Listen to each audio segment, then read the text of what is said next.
Welcome back to the Why Are We Like This podcast. I am your host for the day, Gerald Doherty, joining you as always from New York. I'm joined today by my co-host from Miami, Florida, Tomas Kennedy. Tomas, how are you? As usual, trying to survive Florida, but happy to be with some New Yorkers, trying to get into that Empire State of Mind. There you go. Doing well despite it all. Yep. So if you're a listener of this podcast, you're probably very down because of the atrophy of your state party, especially with the demographics being what they are. That leads to a lot of political nightmarishness. But here we have an example of the atrophy of a Democratic Party and the ruling class within it, leading to maybe one of the more transformational pieces of legislation I've ever seen pass in New York State legislature. To discuss this and more, we're joined by two writers for The Guardian. Dharna Noor, how are you? Great. How are you? Thanks for having me back.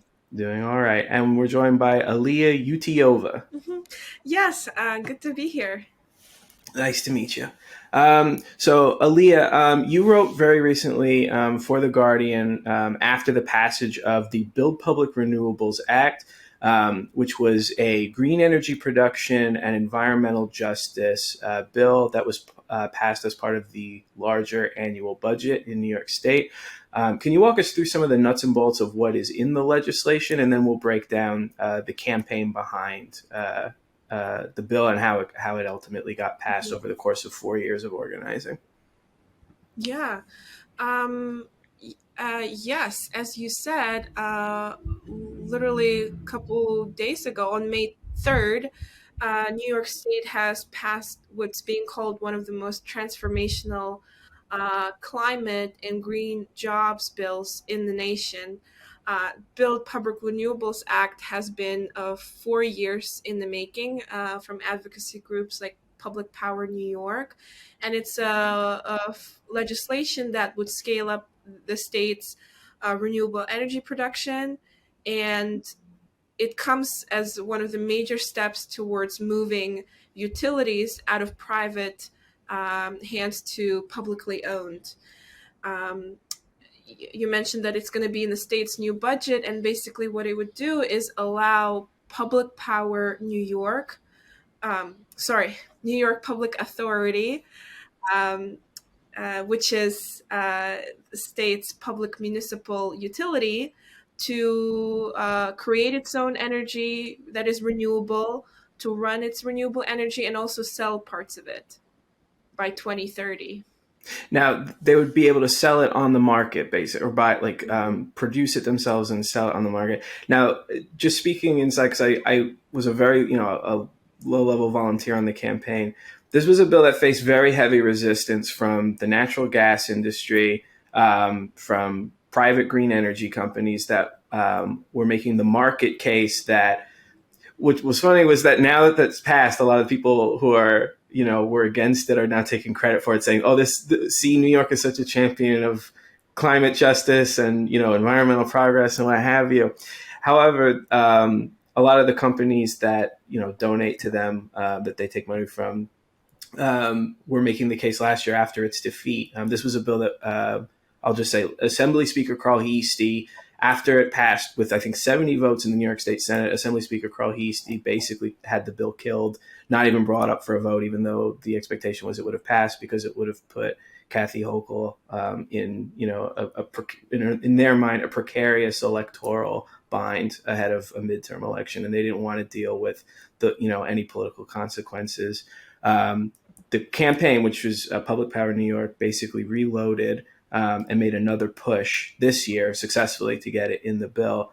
So, Dharna, I know you've written about this a few years ago. Can you talk about the development of this campaign since 2019 around working class issues, marrying, I guess, working class issues on the ground and the environmental injustices that people, not just in New York State, but all over the country are facing, and how they very, successfully last year, unsuccessfully this year, tried to, kill this transformational piece of legislation. Yeah, totally. I think you're sort of hitting on something really important here. This bill is being called like a state level Green New Deal. And I think that part of the reason why is because, as you're saying, it really makes it clear what there is to gain from both harnessing the power of the public sector and also using that power to transition away from fossil-based energy to renewable energy. And that's really crucial, not just bringing more renewable energy online, not just bringing more competing energy online, but also winding down some of the existing gas-fired, what are called peaker plants. So these plants essentially that the New York Power Authority owns and that run like at peak times of demand. So like on the hottest days of the year, or the coldest days of the year, when everyone's running their air conditioners or everyone's inside heating their homes, these are gas plants that get turned on and then turned off again, essentially when that peak demand is not happening, when it's not necessary to have that extra power. And the bill actually kind of like mandates that gas-fired power gets wound down, which is, I think, really important. I want to say that, like, I think the organizing for this bill did begin a couple of years ago. I first reported on, the sort of potential for this bill back in 2021 when I was at Gizmodo's climate site Earther. But really, I think that the kernel is like, it came even earlier because a couple of years before that, New York enshrined what was called the most ambitious statewide climate targets in the country in this legislation called the Climate Leadership and Community Protection Act. So that basically required the state to completely decarbonize the grid by 2040, to cut emissions from all sectors by 85% within the following decades. But there wasn't really much of a funding plan to actually get there. And without that funding plan, basically private capital just like failed to meet those standards. Like there just wasn't a lot done. The state kind of dragged its feet, and so did the private sector. And so this bill, I think, and the organizing here really sort of does, I guess, what the private sector failed to do, by, again, harnessing the power of the public sector, by using these mandates instead of like the sort of incentives that we see in something like the Inflation Reduction Act, and by also tying this need for renewable power to the need for affordable power. I think it really makes the case for why the state needed to step in. Now, is there, Aliya, in your reporting, is there a reason why this? Because again, the whole pitch in 2019 was that market forces alone would be able to carry the day. And I understand that the Inflation Reduction Act passed in 2022, allowed for federal subsidies that made a lot of the green energy, made it more feasible that this is something that could be managed in the short term.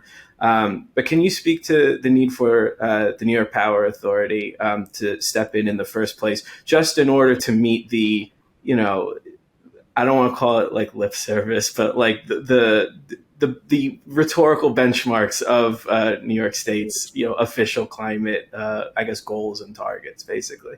Yeah, well, I think it's because NYPA is the best bet we got. It's the largest state public utility in the country, meaning its energy costs cheaper. NYPA supplies New York City public housing. It supplies municipal buildings, government buildings. It supplies the city's zoos and museums and schools and public hospitals. And it also does so cheaply. And you also have to remember that NYPA's energy already comes from renewables. More than 80% of it is hydropower. And the remaining are the 6 peaker plants that Dharna was pointing to.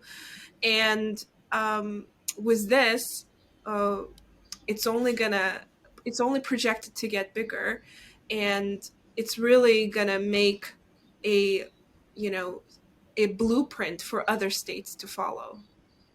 Now, I know the campaign is now trying to make a push, more broadly, to try to, make, I guess, more of a nationwide concerted effort around the Green New Deal at the federal level. How could, just to ask a follow-up question on that, how could a state level bill like Build Public Renewables Act, other than, the headline itself that it passed, the fact that it passed, serve as a blueprint for other states? I believe, we were talking before that you already have a lot of leadership on green energy coming ironically from a lot of red states who have actual market incentives to make use of the land available to them. How could this state level campaign, I guess, serve as a springboard for a larger Green New Deal push throughout the country? Well, so I was gonna cite something that you actually have kind of brought up a lot, and that I've also reported on, which is that I think people think about public power, and if they're not really familiar with like how the grid is owned and controlled, they think it's this really new idea, not realizing that public power has existed for a long, long time in this country. It was obviously like a sort of linchpin of the New Deal in the 30s. There's even a state, Nebraska, where the electricity sector consists entirely of public power districts. And I think that really showing that like those public power authorities and districts can have teeth and can lead the way on the renewable energy transition is really important. Just kind of showing that it's possible for the state to lead rather than kind of only rather than a state or the federal government only sort of providing incentives for the private sector to sort of take the lead and move at their own pace as long as those incentives are available. This is kind of like a wonky aspect of this, but I think it's important. Gerald, you mentioned that the Inflation Reduction Act, it made in some ways made it easier to pass something like the Build Public Renewables Act. And the reason why is because essentially it made it possible for publicly owned entities to take advantage of the tax credits that actually make it affordable for an entity to bring renewable power online. So tax credits that make it, for instance, more affordable to like build out wind farms or bring on more rooftop solar and the like. So, the fact that essentially New York took advantage of this and is using what's called direct pay to actually build out more public power, I think is a really encouraging sign. And I think that we might see more sort of legislation like this cropping up around the country. At the same time, there's also like pushes in various places, Maine, Massachusetts, where there's a campaign called Take Back the Grid. There's a bunch of other places that are sort of working to bring the grid under public control. And I think that legislation like this can sort of make the argument to folks who are really concerned not only about ownership, but also about the sort of climate stakes of energy. It can help make the argument that like public power is actually a positive for the renewable energy transition. Because, right now, I think that so often we hear about like these like privately owned companies who are just doing altruistically. They just happen to be like really working really hard to, transition away from coal and oil and gas. And I think that this model where there's not like a profit motive where you have to, kind of scrape some off the top for CEOs and shareholders and stuff, provides a really useful alternative.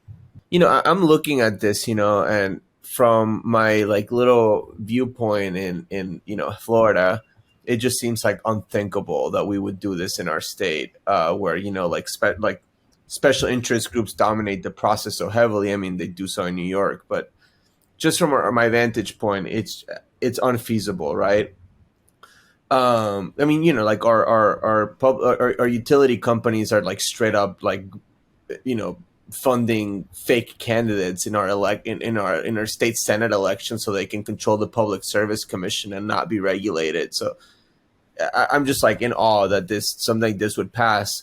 And Gerald referenced that the New York State Democratic Party in the past has killed this. So I guess what changed? Like, how did they manage to get this through? And like, what was, how did they get those same lawmakers that in the past voted against it to vote for it? What gave them the courage to stand up against the special interest groups? Yeah, just fascinating. I think that there's a couple reasons. One that stands out to me is winter, February 2022 and 2022, when the war in Ukraine started, when the gas prices just hiked up tremendously. And because of the price volatility, lack of reliability, and also the Texas winter storm that disrupted fossil fuel production, all of this created this situation where your bill just went up 25%. Some have had hundreds of dollars of utilities to pay. And it was such a sudden spike that I, as a ratepayer myself, who has Con Edison, have gotten, emails from them like, we know the prices went up. Please don't worry. Here's what you can do. And what we could do as ratepayers was not that much. And it just showed that, when stuff like this happens, it's the ratepayers who take the brunt of it.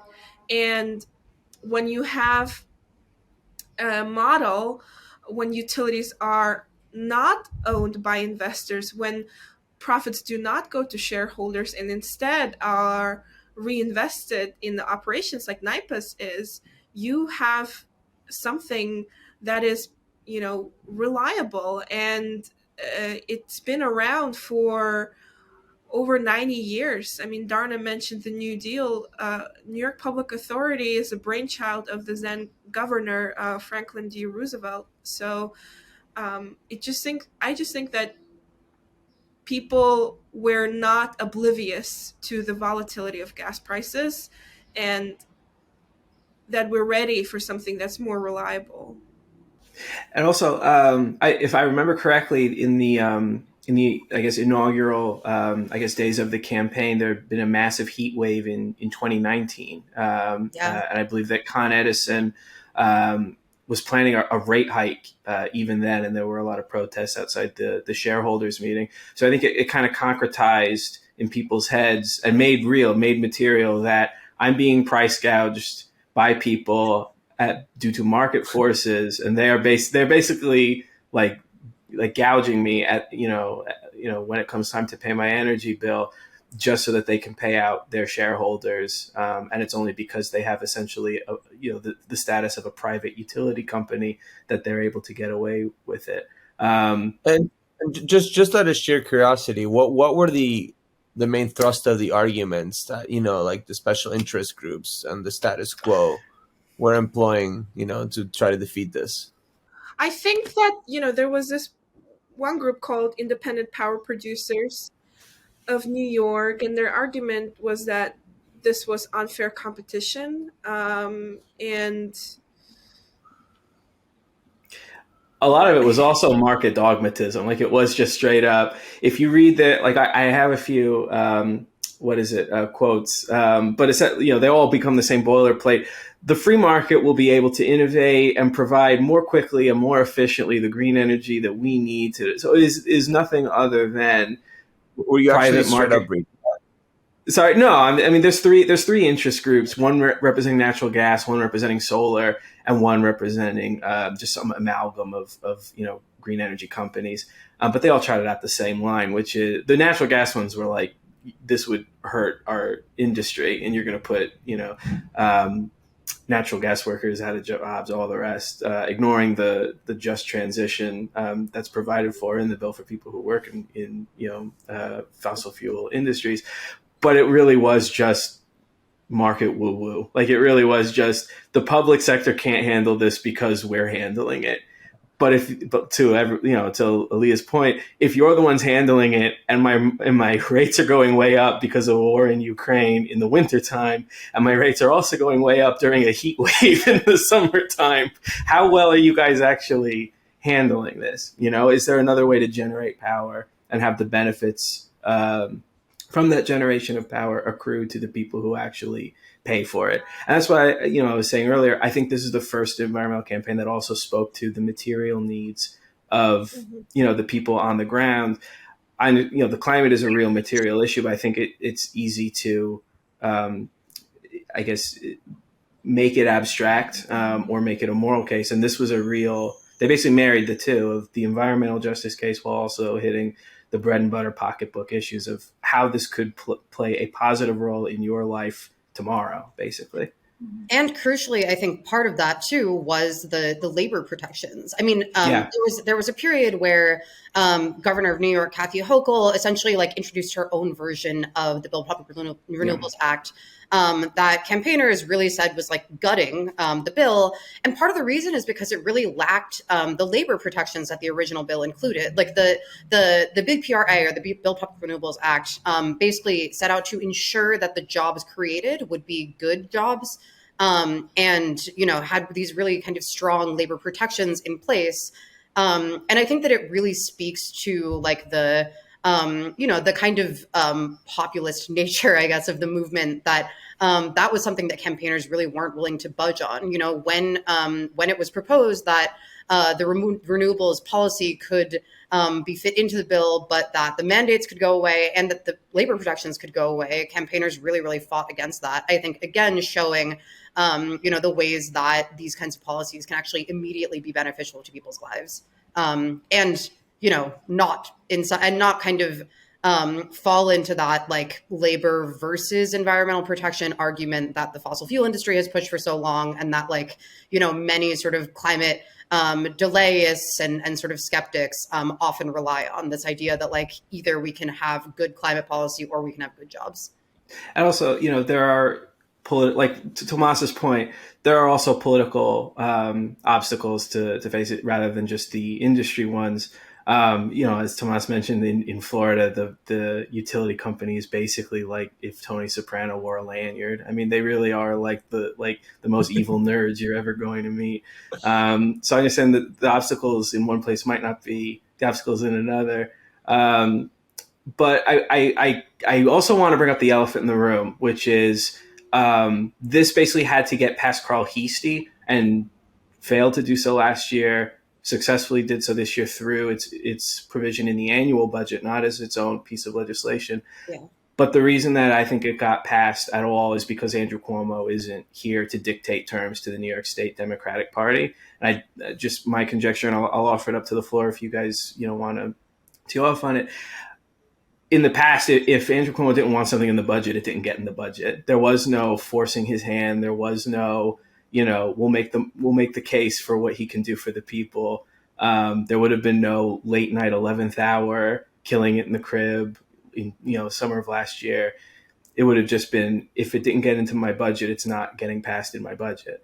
So I wanted to ask also if you guys can talk on not just the interest groups but also the political vacuum, I guess, left by Andrew Cuomo's resignation that might have made this possible. It might have made organizers less intimidated, when they were defeated last year, to say, well, we're going to reload and we're going to take another bite at the apple at this because we're not nearly as, Carl Heastie's not putting the same fear of God in us as, Cuomo would have maybe just 8 years ago. I mean, I got to say, I'm like not an expert on New York politics. But like the fact of this getting put into the budget at the last minute, I think is itself pretty interesting, and signals a sort of shift, because often, and like in this case as well, that sort of like what's called the big ugly, that like last sort of omnibus bill, the big budget bill, that can kind of go up for a vote in state Congress, all together, where it like kind of fits a bunch of different stuff in.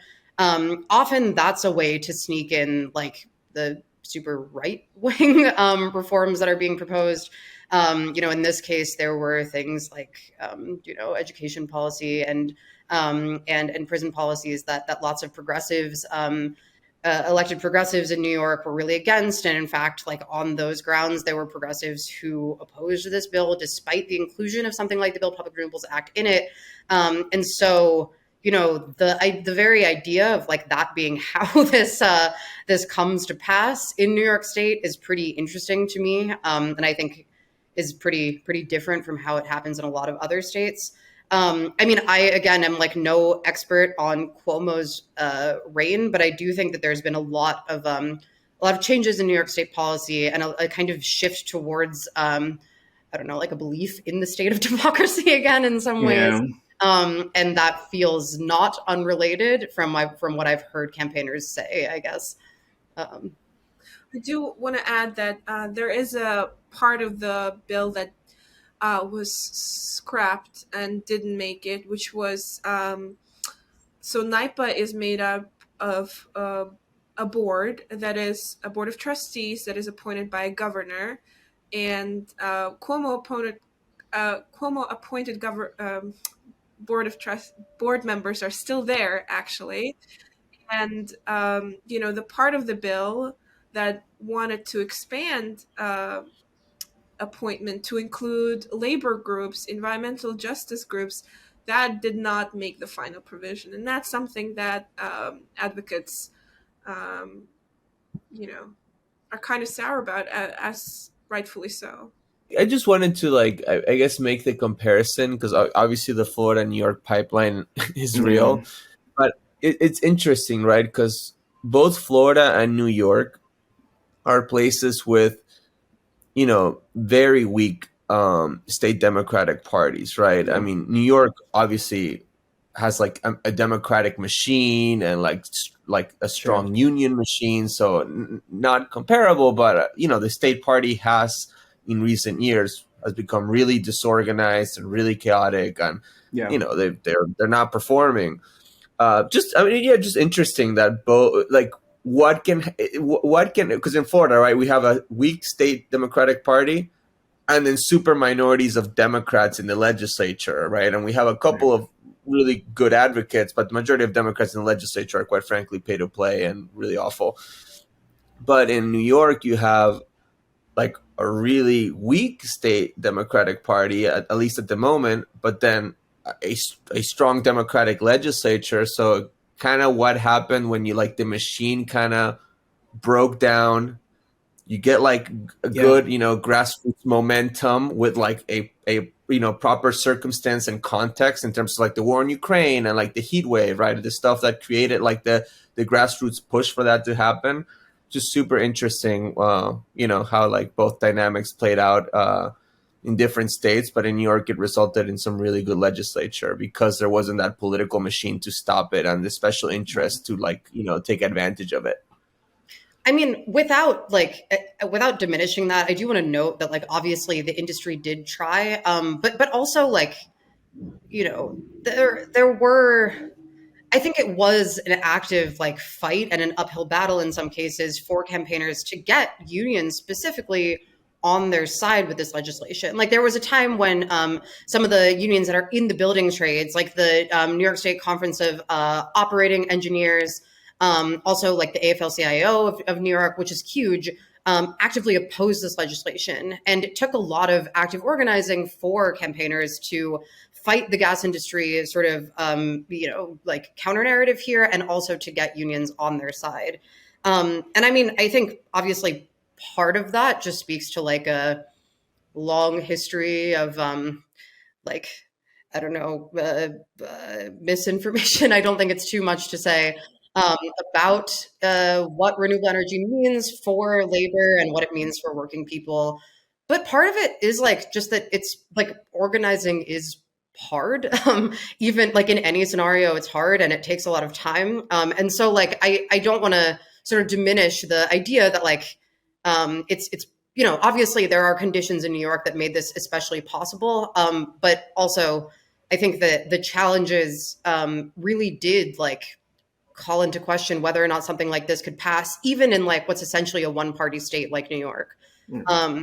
And so, it's in some ways like, yeah, it's an easier place for this kind of legislation to pass. In other ways, I think that the assumption that the Democratic Party is like already sort of doing the right things can be an impediment to campaigns like this, if that makes sense.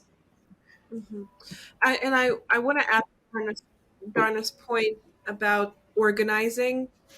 You have to remember that this has been 4 years in the making, and even before that, there's been grassroots environmental justice organizing to remove peaker plants, the same ones that this Totally. bill would ensure get removed.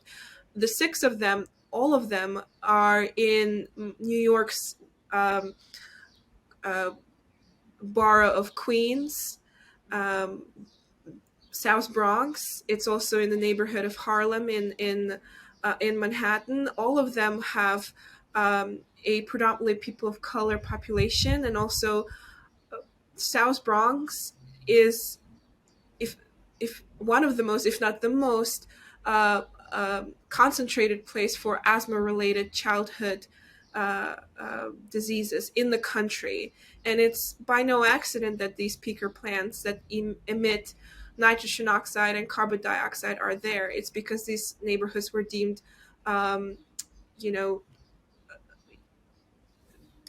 undesirable. And also, those are the same neighborhoods that are close to the highways. They're close to other power plants, and people have been campaigning consistently and asking for change. And um, passing of this bill is also majorly owed for these campaigners. Yeah, it's a great point. Like that organizing is also a huge part of this campaign. In many ways, like it began long before BPRA was even like a term on people's minds. Sure. Yeah, no, and I agree with that completely. Gerald, before you all jumped on, we were talking about it, that it's so much, it's so important to have grassroots movements that can push like Yeah. these politicians to do the right thing. I'm honestly shocked that it passed at all, considering how historically pay to play New York Democrats are. And it reminds me of, because I'm involved with the Florida Democratic Party. And I remember in 2021, when the Biden administration came into power, they were going to reopen a for-profit detention center in Homestead that was initially opened by Obama, closed. Then the Trump administration reopened, closed, and then they were going to open it again. Ultimately, they did not open it, thankfully. But I remember we were trying to get the Florida. We got a bunch of the county parties to issue statements against it. And then we were trying to get the Florida Democratic Party to issue a statement against it. And then basically, I remember talking to like a DNC leader in the state executive committee of the party, and they told me, the thing is that our jobs as the Florida Democratic Party is to elect Democrats. It's not to push issues or values. And I was like, wow, that's horrible. I completely disagree with that. But that is the mindset of, you told it to me like that. And I was like, that's the mindset of a lot of these people, right? So they're just, it's power for power's sake. And a lot of people don't see this as like evil or necessarily bad. They just like rationalize it in a lot of different ways and play mental gymnastics with it. So yeah, like having that grassroots organizing is so important. And also, like, it's super interesting that you were mentioning the stuff around the unions, Darna, because I come from immigration advocacy world.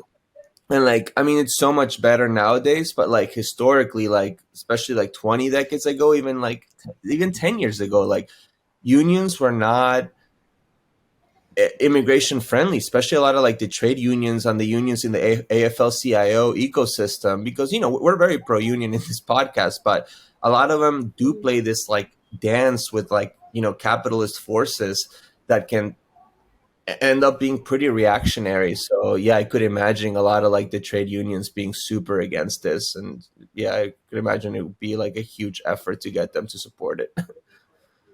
There are critics of the bill too, of the legislation, I guess, that sort of like criticize the bill on the grounds that it didn't put unions at the center.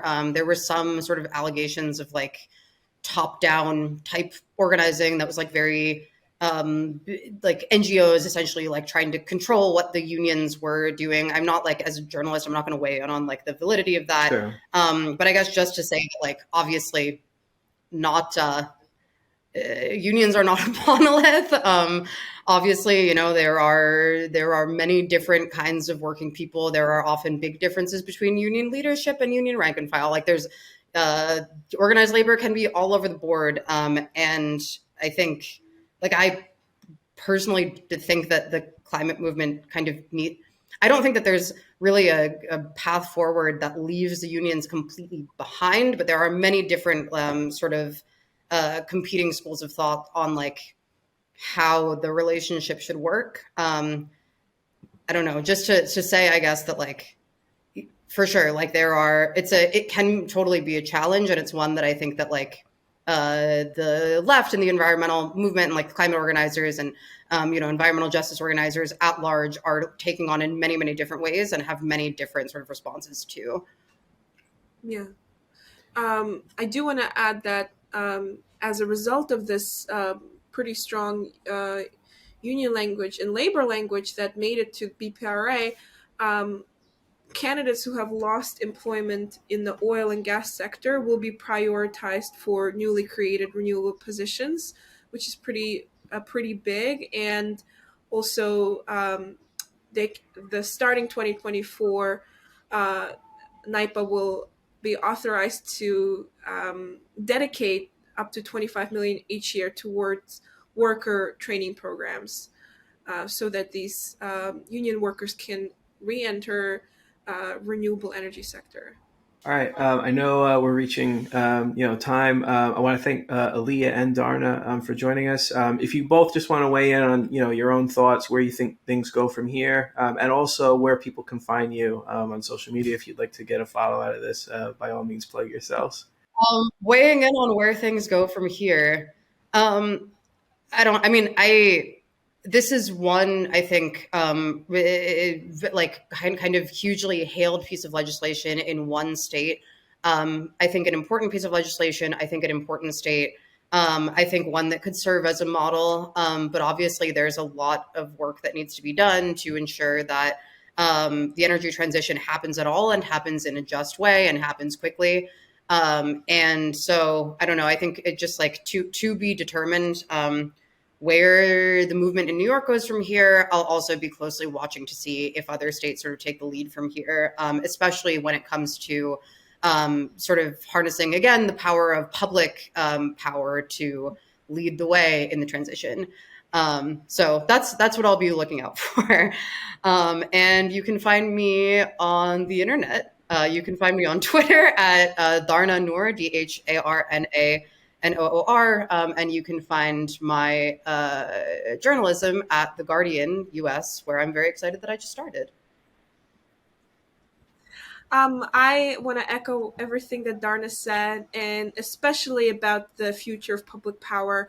Public power has existed in the United States for decades, and every state, almost every state, except for Hawaii, has public power.